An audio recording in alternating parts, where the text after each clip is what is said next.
Mi momento llegó, y siempre que lo cuento la gente se ríe o me dice que exagero. Pero así fue. Y si tú has cruzado por Altar, Sonora, por la zona de Sázabe, vas a entender por qué hay cosas que se te quedan tatuadas para siempre. Éramos como 20. Entre nosotros iban 2 mujeres embarazadas. Desde ahí, desde ese detalle, ya sabes que no estás en un viaje. Estás en una apuesta contra el cuerpo, contra el clima y contra la suerte. Se suponía que iba a ser rápido, pero tardamos casi una semana porque la vigilancia estaba durísima. En el pueblo se decían cosas. Cosas que no sé si sean verdad, pero que igual te ponen la piel de gallina. Que habían matado a un agente y lo habían colgado en el muro, que la zona estaba caliente, que no era buen momento. Ese tipo de rumores que aunque no los confirmes, te siembran una sensación. Aquí, la vida vale poco. Cuando llegó la hora, fue de noche. Y esa noche la siento como si me la hubiera tragado completa. Nos llevaron a un punto del muro donde ya tenían lista una escalera altísima, como del tamaño del muro, fácil unos 5 metros.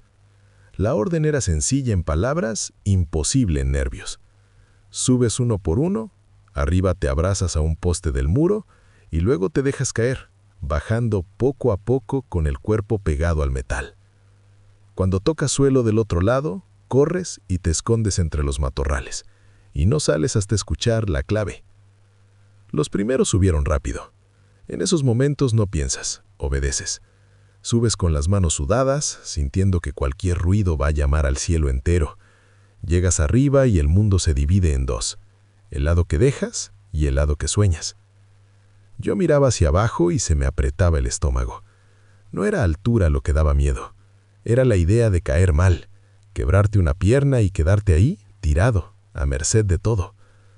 Cuando tocó bajar a las embarazadas, ahí el aire cambió, porque ya no era cuestión de sí o no, era una vida adentro de otra vida. Las bajaron con lazos, se tardaron. Se escuchaban respiraciones fuertes, un llanto ahogado, el roce de la cuerda. Y en ese tramo eterno yo sentía que cualquier segundo iba a aparecer una luz, un grito, una patrulla. Pero lo logramos, cruzamos. Y por un momento mínimo, sentimos esa euforia estúpida de ya estuvo. Esa euforia dura muy poco, porque en cuanto avanzas, el desierto te enseña quién manda. Caminamos entre matorrales, tierra dura, piedras, sin hablar, con el corazón golpeándote las costillas, y de repente encontramos unas maletas enormes, abiertas, llenas de dólares. Yo lo vi y sentí que el cerebro me hizo una trampa, porque en un segundo pensé, ¿ya para qué seguimos? Con esto nos arreglamos. Hubo quien lo dijo en voz alta, nos lo repartimos y ya. Los coyotes se rieron. Pero no fue una risa alegre, fue una risa como de quien ya vio ese error demasiadas veces. Más vamos a tardar en agarrarlo que en lo que nos lo van a quitar, o no salimos vivos de aquí. Ellos sabían de quién era. No te lo dicen directo, pero lo entiendes. Ese dinero no estaba perdido, estaba ahí como si el desierto lo estuviera cuidando para alguien. Y ahí, en seco, aprendí una lección fea. Hay cosas que el miedo te hace soltar aunque te cambien la vida, porque hay miedos más grandes que la pobreza. Seguimos. Más adelante pasamos por un lago grande, de esos que usan las cabezas de ganado para beber agua. Es un lugar raro. En medio de tanta tierra seca, ver agua quieta se siente como un espejismo. Íbamos cruzando y lo vimos. Un animal enorme, bebiendo. Yo con la adrenalina encima lo miré y mi mente dijo una palabra que no tiene sentido ahí. León. Te juro que eso pensé. Un león en medio de la nada, como si alguien lo hubiera soltado ahí nomás. Muchos del grupo se quedaron helados. Nadie quería moverse. Nadie quería ser el primero en respirar fuerte. Luego, ya con la mente un poquito más fría, piensas, ¿y si era un puma? ¿Un león de montaña? Pero en ese momento, con la oscuridad tragando todo y tus nervios destrozados, lo único que sabes es que es un depredador y tú eres carne caminando. Por suerte el animal no tardó mucho y se fue. Y eso fue lo más desesperante. Ese era el único camino por ahí. No había alternativa. Nos arriesgamos y pasamos rápido, pegados, en silencio, como si el aire mismo nos fuera a delatar.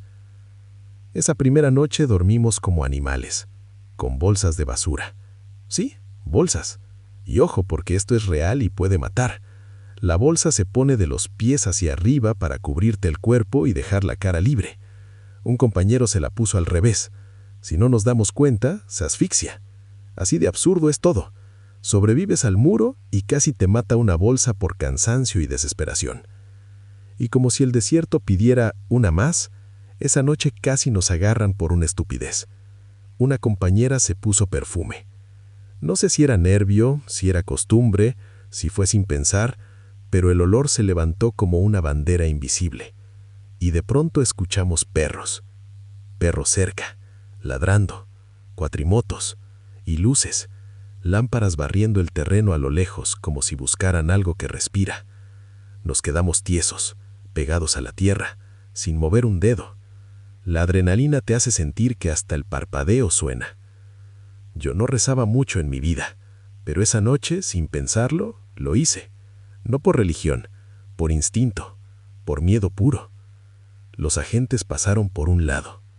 Por un lado.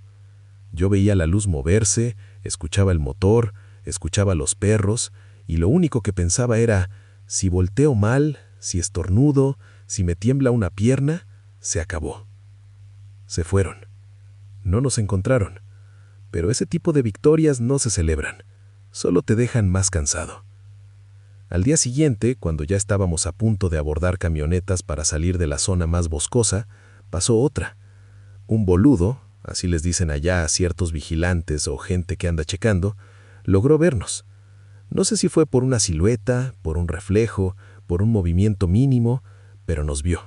Y corrimos. Nos metimos bajo árboles, entre sombras, aplastándonos como si quisiéramos ser parte del suelo. Nos quedamos ahí como 30 minutos, pero te juro que se sintieron como 3 horas. Y entonces escuchamos el sonido que te apaga la esperanza. Un helicóptero. El helicóptero sobrevolaba y no se iba, daba vueltas, volvía, se quedaba.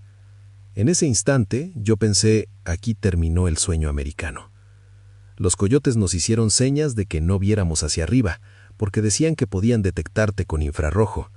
Nos pusimos boca abajo, hechos bolita, con la cara pegada a la tierra, tragando polvo para no movernos, y la suerte, o el infierno, no sé, hizo algo raro. Otro grupo estaba pasando cerca al mismo tiempo. Se fueron sobre ellos. El helicóptero se alejó siguiendo ese movimiento y nosotros aprovechamos para movernos como fantasmas, rápido, pegados a la tierra, sin hablar, sin mirar atrás. Logramos llegar a las camionetas. Nos subieron en las bateas como sardinas, acomodados uno junto a otro, y nos taparon con una lona, tal cual en las películas. Pero en la vida real no se ve emocionante, se siente asfixiante. Vas brincando con cada bache, golpeándote los huesos, rezando para que no te toque un palo en la cara o te caigas en un movimiento brusco. Pero lo logramos. Entramos a zona de ciudad como a las 7 de la tarde, y todavía faltaba lo más enfermizo del sistema, el cambio. Cerca de las 5 de la mañana, en un parque, nos pasaron a las famosas vans. Ahí ya no eres persona, eres espacio. Algunos iban escondidos entre asientos, atrás, incluso debajo de tableros, donde apenas cabe un cuerpo doblado. Respiras en silencio, con el cuello entumido, con las piernas dormidas, escuchando cada freno como si fuera la patrulla. Y así llegamos a las casas de seguridad. Así el grupo de los 20 hizo historia. De Altar a Phoenix, y de ahí cada quien a su destino. Pero cuando la gente te escucha decir, lo logramos, cree que esa es la parte bonita. Y no, porque en el camino ves y sabes cosas que no siempre se cuentan.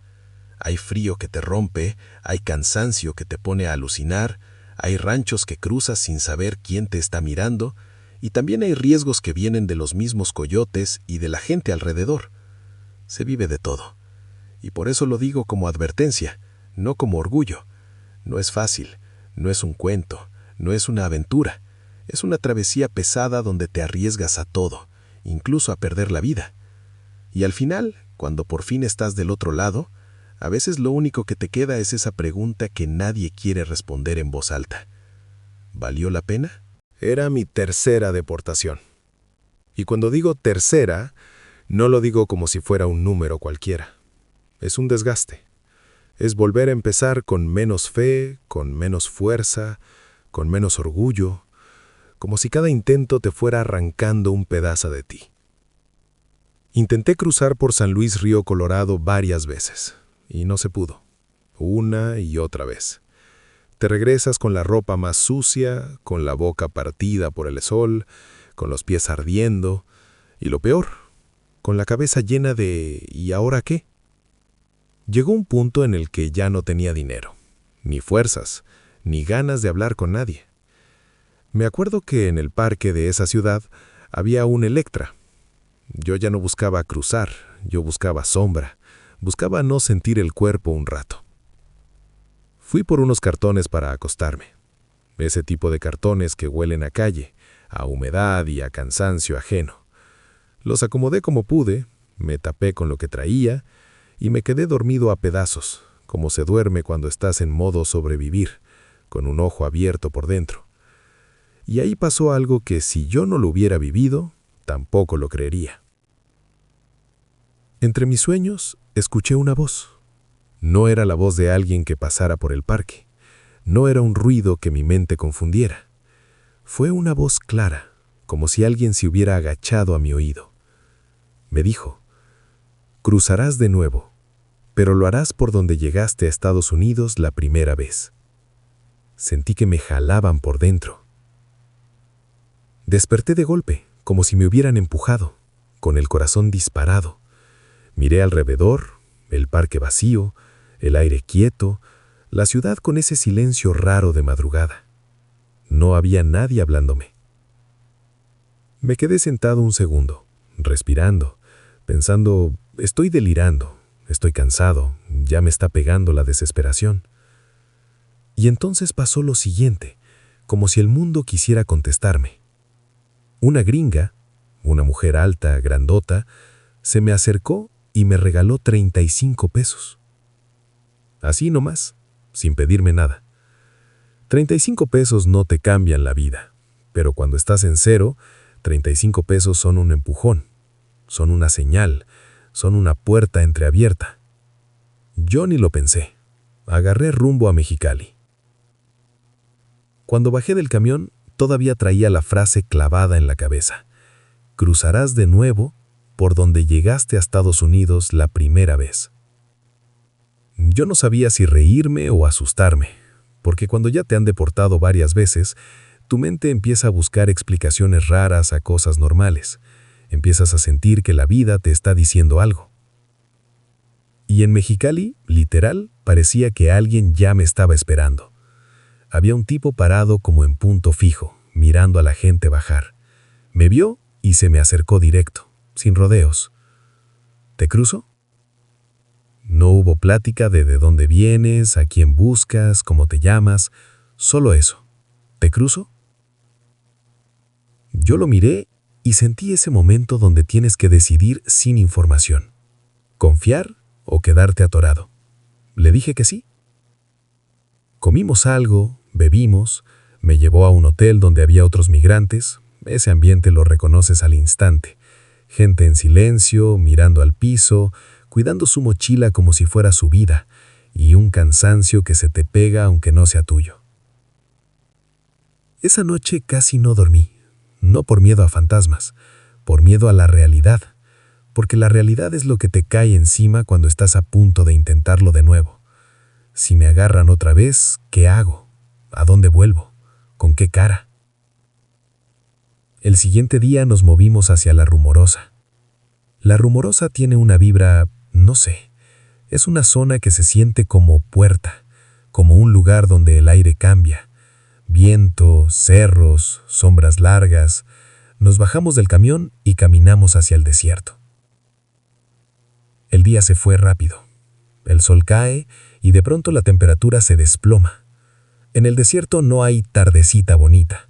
Hay calor que te quema y luego frío que te muerde. Caminábamos en silencio. El guía al frente, nosotros detrás tratando de seguir el ritmo sin quejarnos. Y ya de noche, bajando un cerro, me pasó lo que te puede matar sin hacer ruido. Di un mal paso y me torcí el pie. Sentí el tronido por dentro, un dolor que me subió como un rayo. Se me hinchó de inmediato. El pie se me volvió ajeno, como si ya no fuera mío, como si no respondiera. Me agaché, traté de apretarlo, traté de ponerme de pie. No pude. El guía me volteó a ver y no vi compasión, vi prisa. Y esa es una realidad bien fea del cruce. Si te atrasas, te sueltan. Me dejó a mi suerte. Ahí fue cuando el desierto se volvió personal, porque ya no era el grupo, ya no era vamos juntos, era yo, cojeando, con la noche encima y con una ciudad a lo lejos que parecía una promesa. Yo ya alcanzaba a ver Ocotillo, California, literal, luces, luces pequeñas que se sienten como si te hablaran. Ven, pero entre tú y esas luces hay un tramo que puede tragarte. Avancé como pude, parándome, respirando, apretando los dientes. El dolor del pie era constante, como si cada paso me estuviera arrancando algo. Y llegó el momento más irreal de toda mi vida. La autopista 8. Tenía que cruzarla. No puedes cruzarla como nada, porque cualquier luz te delata, porque cualquier coche te ve, porque ahí es donde migración se mueve como pez en el agua.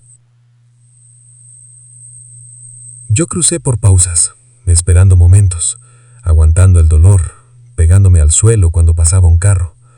Y cuando por fin llegué del otro lado, ya estaba temblando. No sé si por frío o por nervio. Entré a Ocotillo, como a las 3 de la mañana, y entonces vi una patrulla de migración. Venía pasando. Yo estaba cerca, muy cerca, tanto que te juro que pude escuchar el motor con claridad, como si me estuviera respirando encima. La patrulla pasó justo a mi lado. Justo. Yo me quedé congelado, sin moverme, con el pie ardiendo, con la garganta cerrada. Y no me vieron. No sé cómo decirlo sin que suene a película barata, pero en ese instante sentí que algo me cubrió, que algo me apagó. Yo creo firmemente que Dios me hizo invisible. No como superhéroe, no como magia de caricatura, como cuando estás tan roto, tan solo, que lo único que te queda es creer que alguien te está cuidando aunque no lo veas. La patrulla siguió. Yo me quedé ahí, respirando despacito, como si el aire pudiera delatarme si lo jalaba fuerte. Hace como un año intenté cruzar hacia California, por Altar, Sonora. Fui con un primo. Allá nos iba a esperar un tío, de esos familiares que te dicen, nomás llega y yo me encargo. Y tú te agarras de esa frase como si fuera una cuerda. Yo salí de mi casa con una mochila, ropa y la cabeza llena de metas, pero desde que cerré la puerta, sentí algo raro, como una angustia que no se te quita con respirar hondo. No era nervio normal, era un presentimiento, de esos que te aprietan el estómago sin razón, como si el cuerpo ya supiera algo que la mente todavía no entiende. Aún así no me rajé. Llegamos al punto de reunión, un refugio, una casa improvisada, un lugar donde la gente se amontona en silencio, como si todos estuvieran guardando energía para lo que viene. Ahí conocimos al coyote, y desde el primer momento sentí una vibra mala. No sé cómo explicarlo sin sonar loco. No es que el tipo hiciera algo en específico, era su mirada, sus respuestas cortas, la forma en que te medía, como si fueras mercancía y no persona. Había algo dentro de mí que me decía, no confíes. Pero cuando ya estás ahí, cuando ya gastaste, cuando ya te despediste, cuando ya te imaginaste del otro lado, ese instinto se vuelve una voz chiquita que intentas callar. Nos quedamos 2 noches esperando. 2 noches donde casi no duermes porque no quieres perderte la salida. Y cuando por fin dijeron que nos íbamos, fue un martes como a las 6 de la tarde. Antes de subirnos a la camioneta, nos repitieron lo mismo varias veces. A más tardar el sábado ya están con su familia. Esa frase te cambia el ánimo, te hace creer que es un viaje duro pero con fecha de entrega. Subimos, y en el momento en que la camioneta arrancó, entendí otra cosa que nadie te dice de verdad hasta que lo vives. Ahí se acabó tu vida de antes, sin señal, sin mensajes, sin llamadas, sin decir, mamá, ya voy bien.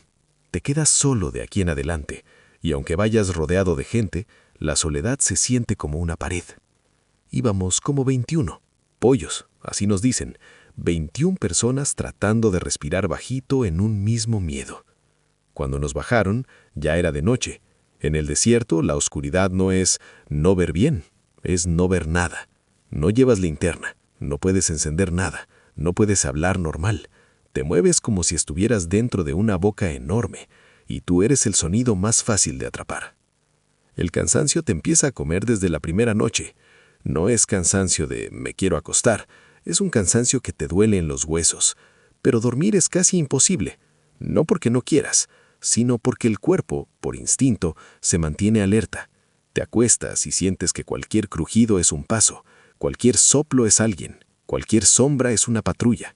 Entonces lo único que logras son siestas cortas, de minutos, y con esas siestas vienen sueños rarísimos, pesadillas, cosas sin sentido que se sienten reales, como si el desierto te metiera imágenes a la fuerza. Me despertaba sudando, con frío, con la garganta cerrada y el corazón como si ya hubiera corrido kilómetros. Traía en la mochila suministros, comida seca y agua, mucha agua, como 8 litros. El peso se siente como si te colgaran un costal en la espalda, y lo peor es que cada trago que te das lo piensas 2 veces, porque no sabes cuándo va a ser el último. Uno empieza a contar el agua como si contara tiempo de vida. Al segundo o tercer tramo nos tocó subir un cerro, empinado, pesado, de esos que no perdonan. El coyote nos ordenó que lo subiéramos en zigzag para no reventarnos las piernas. Mi primo se fue por un lado, yo por el otro. Nos separó solo la pendiente y la oscuridad. La noche no dejaba ver más de unos pocos metros, 5 tal vez, y eso si tu vista se acostumbra. Si no, solo ves manchas. Subíamos sin hablar. Nadie habla en esos momentos. A lo mucho, un susurro pegado a la oreja. Yo escuchaba mi respiración mezclada con otros, pasos, piedras cayéndose, alguien tragando saliva como si le doliera. A mitad de la subida, cuando yo iba en mi línea y mi primo en la suya, pasó algo que hasta hoy me da vueltas en la cabeza. Vi a alguien subiendo recto, en medio de nosotros. No era una sombra cualquiera, era una persona. Se distinguía el camuflaje, la mochila, la forma del cuerpo inclinándose al cerro, exactamente como nosotros, exactamente como los demás. Lo vi claro, y no solo lo vi, escuché su respiración, escuché sus pasos, esos pasos que se hunden un poquito en la tierra seca. Me quedé confundido porque no lo reconocí. Quise identificarlo, pero no podías decir quién eres, ni podías alumbrar. En el momento solo pensé, es alguien del grupo que se desvió. Cuando llegamos arriba, fuimos de los últimos. El coyote nos regañó, de esos regaños que te hacen sentir estorbo, pero veníamos reventados. Traías el peso, el aire frío quemándote la nariz y el cuerpo pidiendo agua. Y ahí fue cuando le dijimos, falta uno, venía atrás, subiendo recto. El coyote se empezó a reír. No una risa normal, una risa como de no me digas mamadas. Nos dijo, nomás faltaban ustedes 2. Mi primo y yo nos vimos con la cara seria, porque los 2 lo habíamos visto. No, neta, falta uno, insistimos. Venía en medio, con mochila, con camuflaje, con la forma del cuerpo inclinándose al cerro. El coyote dejó de reírse como si le hubiera incomodado el tema. Empezó a contar, uno por uno, con calma, como si quisiera demostrarnos que estábamos equivocados. Éramos 21, completos. Nadie faltaba. Y ahí, no sé qué me pegó más, si el frío o esa idea de que mis ojos me habían enseñado algo que no existía. Porque no era que creí ver, era que lo vi, y mi primo también. Yo quise decir algo más, pero el cuerpo estaba en modo supervivencia. En ese momento no te pones a filosofar, solo sigues caminando, te tragas el miedo, te convences de que tal vez fue cansancio, tal vez fue la oscuridad, tal vez el cerebro inventa cosas. Pero esa imagen se quedó, como una espina. Luego vino lo otro, lo que termina de romperte la fe. Nos estafó el coyote. Así, sin más, nos tuvo caminando, nos movió, nos hizo creer en el sábado y al final terminamos en manos de migración. No voy a contar detalles de cómo, porque todavía me da coraje, pero cuando estás sentado, exhausto, derrotado, escuchando el sonido de puertas, entendiendo que no vas a llegar, ahí es cuando el cerebro te regresa a lo que no entendió. Y nos acordamos del caminante. En migración, con la cabeza baja, mi primo me miró y me dijo algo como, ¿te acuerdas del que iba subiendo en medio? Y se me heló el cuerpo otra vez, porque ya no era una impresión mía, éramos dos personas viendo lo mismo, dos personas escuchando lo mismo, y aún así no existía nadie, como si por un tramo de ese cerro hubiera caminado con nosotros algo que no estaba en la lista, o alguien que no era parte del grupo, pero sabía caminar igual, respirar igual, cargar mochila igual. Después de que me regresaron, ya en mi casa, el cuerpo no se me acomodó días. Me dio una insolación horrible durante el camino.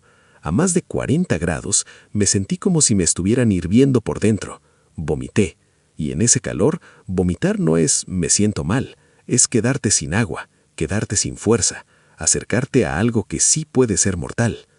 Yo no dije nada en el momento, no dije que me sentía mal, no dije que estaba viendo cosas raras, porque yo quería llegar, porque si abrías la boca, si te notaban débil, te regresaban, y yo no quería regresar. Ironías. Lo más feo vino después. Ya en mi cama, cuando por fin podía dormir sin piedras en la espalda, empecé a soñar una y otra vez con ese cerro, con esa oscuridad, con el camuflaje, con la mochila. Soñaba que subía en zigzag y que entre mi primo y yo siempre iba alguien más. Siempre.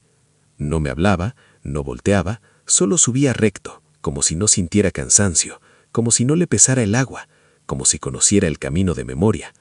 Y lo peor es que en los sueños, cuando por fin intentaba alcanzarlo, cuando quería tocarle el hombro para ver quién era, desaparecía.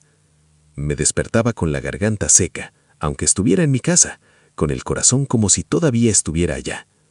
No sé si fue un espíritu, no sé si fue la mente reventada por el desierto, no sé si fue algo que el cansancio te hace inventar. Lo único que sé es esto. Éramos 21, y yo vi 22. Cuando venía de camino para Estados Unidos, hubo una escala que todavía me cuesta contar sin sentir el pecho apretado. Nos llevaron a unas montañas medio desiertas, de esas donde el viento suena como si estuviera raspando piedras. Ahí arriba había una cabaña vieja, de madera oscura, como escondida. No era un lugar para vivir, era un lugar para esperar. Apretados, cansados, con la piel pegajosa de sudor y polvo. Todo olía a ropa húmeda, a comida fría y a miedo. Abajo de la montaña pasaba un río. No era ancho, pero sí de esos que te engañan. El agua se ve tranquila, pero el frío te muerde la piel en cuanto metes los pies. A veces nos bajaban en grupos para lavarnos la ropa o bañarnos rápido. Era de lo poco humano que podíamos hacer en medio de todo eso. Ese día bajé con varios. Me acuerdo porque el cielo estuvo gris todo el tiempo, como si el sol no quisiera salir. Lavé mi ropa como pude, restregando con piedras, y me eché agua en la cara y en el cuello. Ese tipo de agua que te deja despierto a la fuerza. Ya cuando empezó a oscurecer, alguien, todavía no sé quién, prendió fuego. Fue una tontería, pero en ese momento, cuando estás mojado y con frío, una flama se ve como vida.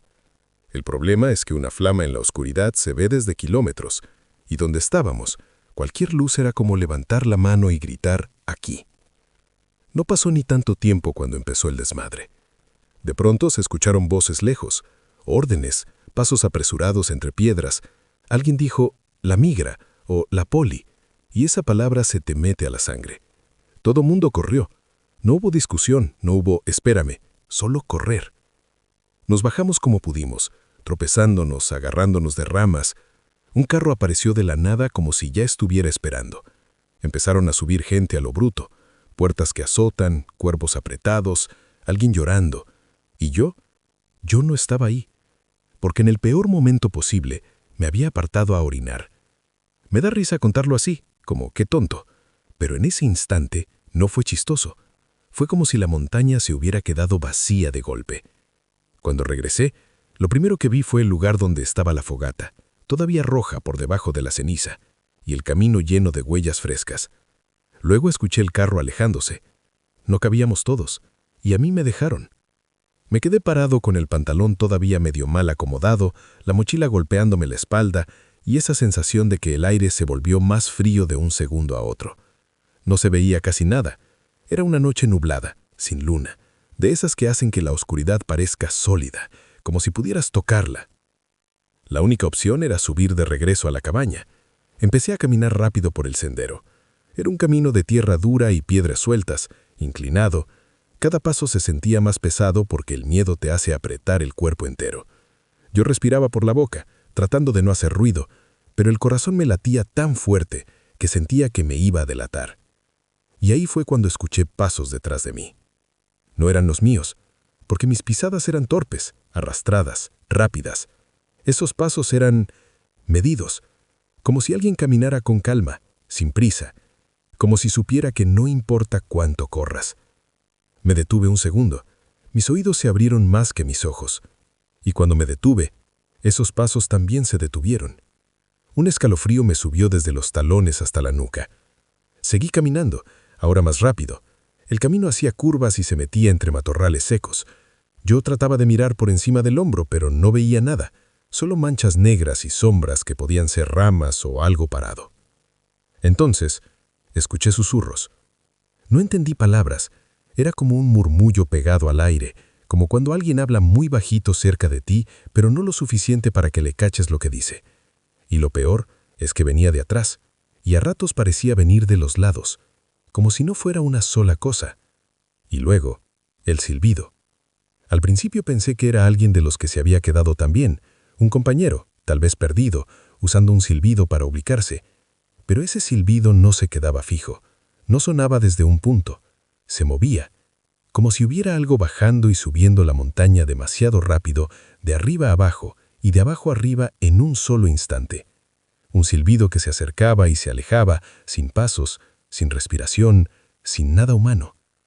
Ahí fue cuando me entró el pánico de verdad, porque una cosa es tener miedo de la migra y otra cosa es sentirte observado en un lugar donde no debería haber nadie. Yo seguía subiendo, casi corriendo, y de pronto sentí que algo se enganchó en mi espalda. No fue como que se atoró una rama, fue diferente. Fue como si alguien me hubiera agarrado desde atrás, como si un peso invisible se me colgara en los hombros. Mis piernas se aflojaron. Sentí el cuerpo pesado, torpe. Quise avanzar y era como caminar con un costal mojado encima. Me dieron escalofríos tan fuertes que los dientes me castañeteaban. Y en medio de ese terror, me acordé de mi abuela. Antes de salir, mi abuela me metió un rosario en la mochila. Me dijo algo como, por si te toca una noche mala. Yo no soy creyente. De hecho, yo siempre he sido de, eso no existe, son ideas. Pero esa noche mi orgullo no valía nada. Metí la mano a la mochila a ciegas, desesperado, como buscando aire.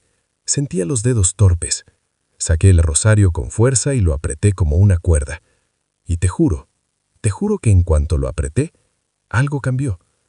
No te voy a decir que salió una luz o que escuché un coro. No, fui más simple y más raro.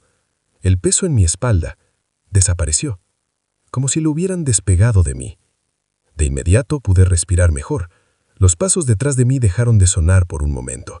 El murmullo se apagó, como cuando apagas una radio y te queda un silencio grueso que te zumba en los oídos. Yo no sabía si agradecer, rezar, llorar o correr. Hice las 4 cosas por dentro, al mismo tiempo. Seguí subiendo, y ya cuando estaba cerca de la cabaña, pasé al lado de unas siembras, un terreno con ramas secas, varas retorcidas, como sombras clavadas en la tierra. Ahí el camino se hacía más estrecho, y el aire olía a humedad y tierra vieja. Fue en ese punto cuando la vi. Entre las ramas secas, quieta, como si hubiera estado ahí antes de que yo llegara, había una silueta de mujer, vestido blanco. Pero no era un blanco limpio, era un blanco que en la oscuridad se veía sucio, como tela empapada, como si el vestido hubiera dormido en el río. Y su cuello estaba torcido de una forma que no era humana. No era que estuviera inclinada, era como si la cabeza estuviera colgando hacia un lado con un ángulo imposible, como si la hubieran doblado. Me quedé sin aire. En ese segundo, sentí que mi cuerpo se hizo hielo. Ni siquiera pude gritar. Solo me quedé viendo, tratando de convencerme de que eran ramas, de que era una sábana, de que era mi mente jugando con la oscuridad. Pero entonces, ella gritó. Un grito que no fue de ¡ah!, como alguien asustado. Fue un grito largo, rasposo, como si le doliera existir, como si el sonido viniera de un lugar sin garganta. Y ahí sí mi cuerpo reaccionó. Salí corriendo. Corrí como si el suelo no importara. Me arañé los brazos, me resbalé, me pegué en la espinilla con una piedra, pero ni lo sentí. Solo corría. Y mientras corría, sentía el rosario en el puño como si fuera lo único real en el mundo. Vi la cabaña por fin, una mancha más oscura contra la oscuridad. La puerta, la madera, la sombra del techo. Golpeé, empujé, entré como pude. Adentro estaban algunos, los que no alcanzaron carro o los que regresaron después. Se me quedaron viendo como si yo hubiera vuelto de otro lugar. Yo intenté hablar, pero la voz no me salía bien. Me temblaban las manos. El rosario seguía apretado en mi puño, marcándome la piel. No les conté todo esa noche. ¿Cómo les iba a decir que había visto una mujer de blanco con el cuello torcido? ¿Cómo les iba a decir que algo se me colgó de la espalda? Me senté en una esquina, mirando la puerta, esperando escuchar otra vez esos pasos medidos afuera. Y lo peor es que durante horas, en medio del silencio, a ratos juraba escuchar un silbido, bien lejos, como si todavía alguien estuviera jugando a moverse por la montaña. Esa fue una de las experiencias más traumáticas y raras que he vivido. Y desde entonces, cada vez que estoy en un lugar oscuro y escucho un silbido en la distancia, mi primera reacción ya no es pensar, es el viento. Es apretar la mano, como si todavía tuviera ese rosario ahí. A mí no me gusta hablar de esto. De hecho, hay cosas que uno entierra tan hondo que jura que ya no existen, hasta que un ruido, un olor, un caballo resoplando en la noche, te lo devuelve todo como si fuera ayer. Yo soy de Sonora, ganadero, de esos que crecieron entendiendo el monte antes que los libros. Yo aprendí a leer huellas, a seguir sombras, a reconocer el clima por el olor de la tierra. Y esa misma habilidad, esa misma vida pegada al monte, fue la que me llevó a hacer cosas que nunca debía hacer. En los 90s, en el 96 para ser exacto, yo trabajé de guía. Así le dicen muchos, como si la palabra lo hiciera menos sucio. Pero no era solo guiar gente. Había trabajos que no se cuentan en voz alta, trabajos donde el dinero llega rápido, y el miedo llega más rápido todavía. Lo peor es que al principio no se siente como maldad, se siente como supervivencia. En aquellos años, el monte era otra cosa. Había menos luces, menos cámaras, menos ruido, pero también había más silencio. Y el silencio en esos negocios es el arma más peligrosa. Si nadie escucha, nadie pregunta. La primera vez que acepté me dije a mí mismo, una vez y ya. Siempre empieza así. No más una vez. No más para juntar algo. No más para salir de deudas. Luego se vuelve costumbre. Y la costumbre te vuelve frío. Yo me movía con gente que no hacía preguntas y no aceptaba excusas. A mí me buscaban por una razón. Yo sabía moverme en el monte sin perderme, sin entrar en pánico, sin meterme donde no debía. Yo conocí esos cerros como si fueran patios de mi casa. Y en ese trabajo había algo que a muchos les parecía más seguro, hasta que dejó de serlo. El monte tiene su propia lógica. De día parece tu amigo, de noche se vuelve un animal. Todo cruje, todo respira, todo se mueve. Y tú aprendes a confiar más en el oído que en los ojos. Hubo temporadas en las que yo casi no dormía, no por el cansancio, sino por la paranoia. Porque cuando te acostumbras a vivir al filo, tu cuerpo ya no sabe descansar. Te duermes y sueñas con motores, con reflectores, con pasos acercándose. Te despiertas con el corazón golpeándote como si te hubieran encontrado. Y aún así, uno seguía, porque el dinero amarra, pero no como una soga bonita, amarra como una cadena. En esos caminos conocí gente de todo tipo. Algunos eran solo engranes, otros eran los que de verdad mandaban sin aparecer. Y había otra clase de gente que desde fuera muchos imaginan de una forma, y por dentro era otra cosa.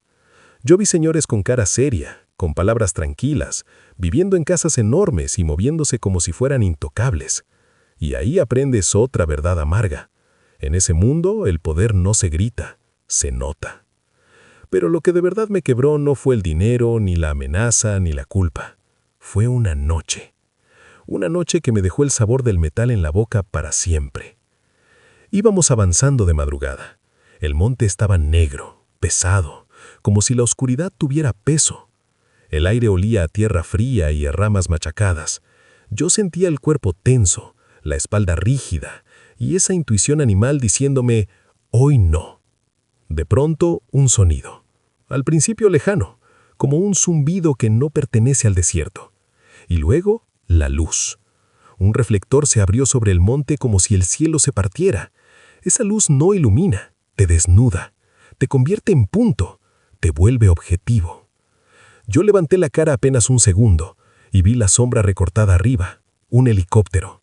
Y en ese instante, el cuerpo deja de ser humano, te vuelves puro instinto. No hubo tiempo para pensar, no hubo tiempo para ¿qué hacemos? Solo reacción. El reflector se movía buscando, barriendo el suelo, pasando por encima de árboles como si no existieran. El ruido del helicóptero te golpeaba el pecho, te vibraba en los huesos. Yo escuchaba mi respiración como si estuviera gritando. Nos metimos entre los árboles, buscando oscuridad real, buscando que el monte nos tragara. Y en medio de esa carrera, entendí algo horrible. Cuando te persigue un reflector, no estás corriendo para vivir, estás corriendo para ver quién se muere primero. El helicóptero bajó, o eso sentí, porque el ruido se volvió más fuerte, la luz más brutal, las sombras más cortas, y entonces empezó lo que a mí me cambió para siempre. No quiero describirlo con lujo de detalle, pero fue claro. Arriba no solo estaban buscando, estaban dispuestos a destruir lo que fuera necesario. Yo escuché el estallido seco, y luego otro, y en el monte todo suena diferente cuando hay disparos. No suena como en las películas, suena como si el mundo se partiera en pedazos. Yo me quedé paralizado un segundo, y en ese segundo di algo que todavía me da vergüenza admitir. Vi miedo en ojos que no eran humanos, y eso te rompe, porque una cosa es jugarle al bravo cuando crees que el riesgo es que te agarren, pero otra es ver el terror puro, ver vida inocente en pánico y darte cuenta de que tú fuiste quien la puso ahí. Esa noche corrí como nunca he corrido, sin aire, sin orgullo, con la garganta ardiendo, con la mente en blanco, solo alejándote de la luz como si la luz fuera una bestia con hambre. Nos separamos, nos perdimos, nos reencontramos después, o eso creo, porque ya ni sé cuánto de esa noche recuerdo exacto y cuánto lo rellenó el trauma con el paso de los años. Lo único que sé es que cuando todo se calmó, cuando el ruido se fue, cuando el reflector dejó de cortar el monte, yo me quedé sentado en la oscuridad, temblando. Y ahí, con el silencio regresando poco a poco, entendí que algo dentro de mí se había quebrado. No fue una decisión valiente, no fue me arrepentí por moral, fue simple, ya no pude. Porque cuando has visto lo peor, cuando sientes que la noche te mira de regreso, ya no vuelves a ser el mismo. Te persigue el ruido, te persigue la luz, te persigue ese segundo exacto en el que entiendes que no eres el protagonista de nada, eres parte de una máquina que tritura. Ese fue el último trabajo. Después de eso me fui muy lejos de Sonora. Terminé en Veracruz, y cuando la gente me pregunta por qué, yo digo por razones, y cambio el tema. Porque ¿cómo explicas que huiste no de la ley, sino de tu propia memoria? A veces todavía sueño con esa noche del 96. Sueño con el zumbido que crece desde el cielo, con la luz que te encuentra aunque no quieras existir. Y me despierto con la misma certeza de siempre. En ese mundo no te salva ser listo, no te salva conocer el monte, no te salva correr. Lo único que te salva es salir a tiempo. Gracias por quedarte hasta el final. Si estas historias te atraparon, déjame tu like y suscríbete, porque casi el 90% de los que ven estos videos aún no están suscritos. Y si ya llegaste hasta aquí, tú ya eres parte de esta comunidad. Y si tú también tienes una historia real, de inmigración, de carretera, de algo que no puedes explicar, mándamela al correo ghostbaddog2707@gmail.com. La leo y puede salir en el próximo video. Cuídate mucho, porque a veces lo que te sigue en el desierto no es la migra. Es algo que ya te olió el miedo y nunca te deja regresar solo.